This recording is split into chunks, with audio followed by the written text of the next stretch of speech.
Hello everyone. आज हम fourth unit का चैप्टर 20 स्टार्ट करने जा रहे हैं।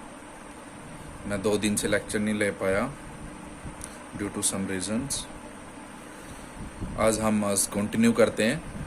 आज फोर्थ यूनिट का चैप्टर 20 स्टार्ट करेंगे। हम फर्स्ट चैप्टर कंप्लीट कर चुके हैं। आई होप आपको वो अच्छे से समझ में आया होगा और अच्छे से अपनी रीडिंग कर रहे होगे। देखो, चैप्टर भी हमारा, इस चैप्टर का नाम है, हम नाम दे देते हैं alternating current. Alternating current, alternating current, alternating current के बारे में इसके अंदर हम पढ़ेंगे। पहले भी तुम इसके बारे में पढ़ चुके हो, अल्टरनेटिंग करंट के बारे में। वो होता क्या है ये alternating current? Current whose magnitude, current whose magnitude change continuously, जिसका जो मैग्नीट्यूड है कॉन्टिन्यूसली चेंज होता है, बट जो इसकी डायरेक्शन चेंज पेरियोडिकली, बट इसकी डायरेक्शन में कहा पेरियोडिकली चेंज आता है। ठीक है कि भाई जिस करंट के अंदर मैग्नीट्यूड कॉन्टिन्यूसली चेंज हो रहा है बट डायरेक्शन के अंदर क्या आ रहा है, पेरियोडिकली चेंज आ रहा है, तो उसको हम बोलेंगे अल्टरनेटिंग करंट या एसी। देखो, ये हमने एक ऑसिलेशन बनाया, एक ये ऑसिलेशन है, एक यहाँ से ये हमारे पास करंट है और करंट का ये मैग्नीट्यूड है, ये करंट का मैग्नीट्यूड है, ये हमारे करंट की मैग्नीट्यूड को दर्शाता है। और यहाँ पे जाके जो करंट है वो उसकी पीक वैल्यू है, करंट की peak value, it's mean current की मैक्सिमम वैल्यू है यहाँ पर। ठीक है, जब आगे फिर ये दोबारा से डिक्रीजिंग होना स्टार्ट हो जाता है, नीचे की तरफ मूव करता है, इसमें पेरियोडिकली चेंज आ रहा है ना, चेंज होगा पेरियोडिकली, पहले यहाँ होगा फिर यहाँ से चेंज आएगा इसके अंदर। और पहले हाफ टाइम में इतनी कंप्लीट हाफ करता है ये, और टी टाइम में ये टी टाइम तक ये कंप्लीट ऑसिलेशन कर लेता है। ठीक है, जैसे मैं आपको समझाऊं, ये मेरे पास ग्राफ है, ये मैंने ऐसे ले लिया इसको। ठीक है, ये यहाँ पे 0 है, यहाँ पे 1 2 3 4 5, यहाँ पे मैं ले लेता हूँ 0.1 सेकेंड, 0.2 0.3 0.4 0.5 सेकेंड। सिमिलरली ये मेरा टी को डिनोटेड कर रहा है, टाइम ऑफ करंट, और ये मेरा करंट की डायरेक्शन को शो कर रहा है। और अब मैंने देखा यहाँ पे 4 एम्पियर पे जाके जो करंट है उसकी वैल्यू मैक्सिमम हो जाती है, मैक्सिमम वैल्यू, इट्स मीन ये जो मेरी वैल्यू है ये मेरी आई नोट की वैल्यू है। I naught is the maximum value of the current.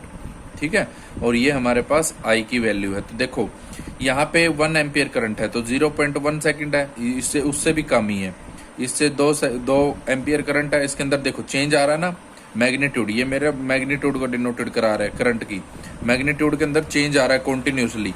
यहाँ पे कुछ और करंट है, यहाँ पे मैग्नीट्यूड कुछ और है, यहाँ पे कुछ और हो जाएगी, यहाँ पे कुछ, और यहाँ पे जाके मैक्सिमम दोबारा से फिर डिक्रीज होना स्टार्ट हो जाएगा, फिर नीचे की तरफ जाएगा, जहाँ ये -1 और -2 -3, और ये दिखाएगा कि भाई माइनस करंट तो वैसे माइनस होता नहीं, बट ये माइनस किसको डिनोटेड करती है कि भाई इसकी डायरेक्शन के अंदर चेंज आ गया है, डायरेक्शन के अंदर चेंज आएगा। जब यहाँ पे जाएगा मिनिमम वैल्यू पे, यहाँ से फिर दोबारा से इंक्रीज होना स्टार्ट हो जाएगा यहाँ पे, ऐसे ही हमारी कंप्लीट ऑसिलेशन चलती रहती है।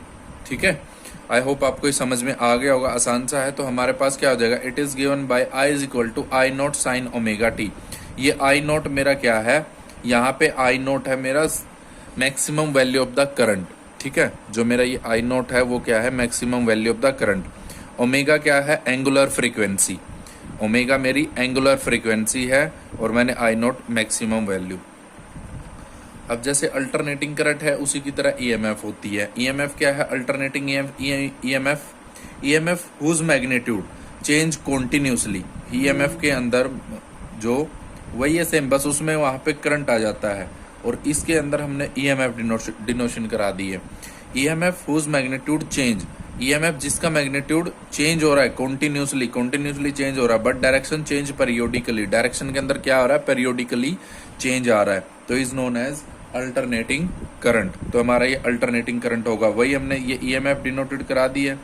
यहाँ पे इसकी क्या होगी, ये हमारे पास मैक्सिमम वैल्यू हो जाएगी, इसका कंप्लीट ऑसिलेशन ये हाफ टाइम में t/2 2 और ये हमारे पास कंप्लीट ऑसिलेशन टी कर लेता है। वही है सेम कि जैसे हमारे पास ये हमारे पास एक कंप्लीट ऑसिलेशन है, ठीक है, एक कंप्लीट वेव है।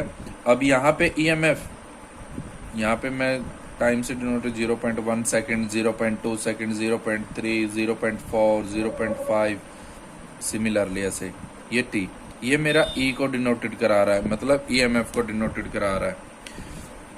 ये 1 volt, 2 volt, 3 volt, 5 volt, 4 volt, 5 volt ऐसे। तो मेरा ये 5 वोल्ट पे जाके मान लो मैक्सिमम हो जाता है।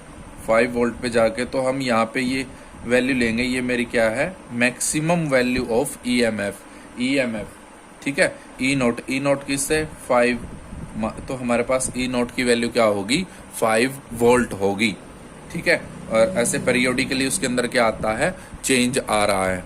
आई होप आपको समझ में आ गया होगा अल्टरनेटिंग करंट और अल्टरनेटिंग ईएमएफ एक ही चीज़ है, बस थोड़ा सा डिफरेंस है। तो हमारे पास जैसे यहाँ पे करंट था आई नोट साइन ओमेगा टी, तो यहाँ पे ईएमएफ हमारे पास क्या हो जाएगी, ई नोट साइन ओमेगा टी, ठीक है। एक बात आती है फ्रीक्वेंसी की। फ्रीक्वेंसी क्या होती है, नंबर ऑफ ऑसिलेशन, जो एक सेकंड में, ये एक सेकंड में जितनी ऑसिलेशन होती है, number of oscillation in 1 second या पर सेकंड, एक सेकंड में जितनी भी ऑसिलेशन होंगी। अब ये करंट हमारा अल्टरनेटिंग करंट फ्लो हो रहा है, अल्टरनेटिंग करंट फ्लो हो रहा है, तो हमारे जर्नली इसका मतलब क्या होगा कि एक सेकंड में ये ऐसी एज लाइक इट कि ये कितनी ऑसिलेशन होंगी, वो हमारे पास क्या होगा, फ्रीक्वेंसी होगी, ठीक है।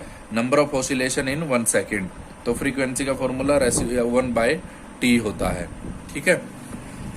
वैसे जर्नली अपने इंडिया के अंदर 220 वोल्ट ईएमएफ हमारे पास होती है और फ्रीक्वेंसी कितनी, 50 हर्ट्ज की यूज करते हैं, 50 हर्ट्ज की।